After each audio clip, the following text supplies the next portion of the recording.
समय सीमा कोई नहीं इसमें रखी गई है, आप ये कह रहे हैं, लेकिन विलंब भी नहीं होना चाहिए। और ऐसे में जो खबरें आ जाएं कि साहब कांग्रेस की तरफ से लोकसभा अध्यक्ष को इस बारे में सूचना भी दे दी गई है कि सुप्रीम कोर्ट से राहुल गांधी को राहत मिल गई है, अब उनकी सदस्यता को बहाल किया जाए, तो ऐसे में क्या यह भी मुमकिन हो सकता है निपुण कि इसी मानसून सत्र में, ये 11 अगस्त तक चलेगा मानसून सत्र, इसी मानसून सत्र में बतौर सांसद हम राहुल गांधी को संसद में देखें? देखिए, ऐसा हो जाए तो इसमें कोई आश्चर्य नहीं होगा। ऐसा ना हो तो बल्कि आश्चर्य की बात होगी। अच्छा। क्योंकि सुप्रीम कोर्ट का एक आदेश आ चुका है, वो रिकॉर्ड पर है, उसको पेश किया जरूर जा चुका होगा लोकसभा सचिवालय के सामने। ऐसे में कोई बहुत विलंब करने की वजह नहीं दिखाई देती है। 1-2 दिन का समय लग सकता है विचार में, लेकिन पहले जो अधिसूचना जारी की गई थी कि उनकी सीट खाली हो गई है, वो डिस्क्वालीफाई हो गए हैं, उसको विड्रॉ करने में और विड्रॉ करते हुए नई अधिसूचना जारी करने में समय नहीं लगना चाहिए।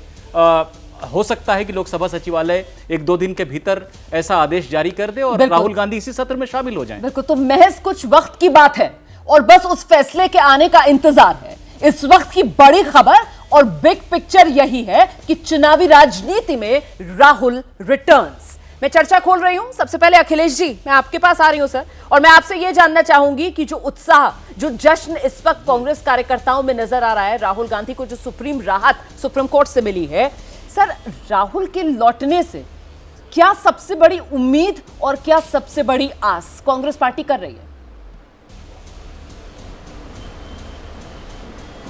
देखिए, राहुल गांधी इस देश की आवाज हैं। इस देश की आवाज इको कर रही है आपकी। इस देश के लोगों की जो जरूरतें हैं उसके लिए वो लड़ रहे हैं, और वो इस सरकार से सवाल पूछ रहे थे, इसीलिए ये सरकार इतनी परेशान थी।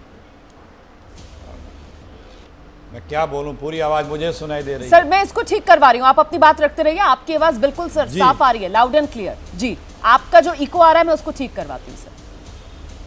हाँ, देखिए सर, आज जो फैसला आया है जी, वो सत्य की, न्याय की जीत है, लोकतंत्र की जीत है, भारत की जीत है।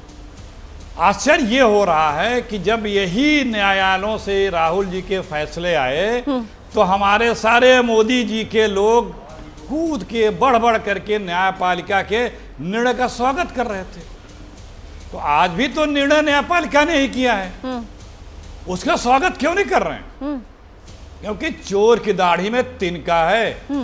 जितने लोगों ने मुकदमे कर रखे हैं वो सब मोदी जी के ही पार्टी के हैं, और न्यायपालिका ने बड़ी तल्ख टिप्पणियां की हैं निचली अदालतों पे। तो जो लोगों की शंकाएं हैं पूरे देश में, या जो लोग कह रहे थे कि इस तरह से दबाव है साहब का, वो उच्चतम न्यायालय की टिप्पणियों के बाद लोगों की जो शंकाएं थी वो सही साबित हो रही हैं। पत्रकारिता कोई इमोशन नहीं है, ना अपना कोई ज्ञान देना है और ना कोई विचार थोपना है। पत्रकारिता क्या है? पत्रकारिता का मतलब है सही जानकारी इकट्ठा करना और तथ्य बताना। पत्रकारिता आज जितने महत्वपूर्ण दौर में है, शायद पहले नहीं थी। इस दौर से निकलने के लिए सिर्फ सच दिखाने की जरूरत है, वो सच जो आपके हित को आगे रखे। इसलिए अब रात 9 बजे प्राइम टाइम नहीं होगा, ये आपका टाइम है। जगविंदर पटियाल के साथ देखिए पब्लिक इंटरेस्ट 17 जुलाई से सोमवार से शुक्रवार रात 9 बजे सिर्फ एबीपी न्यूज पर। एबीपी न्यूज आपको रखे आगे।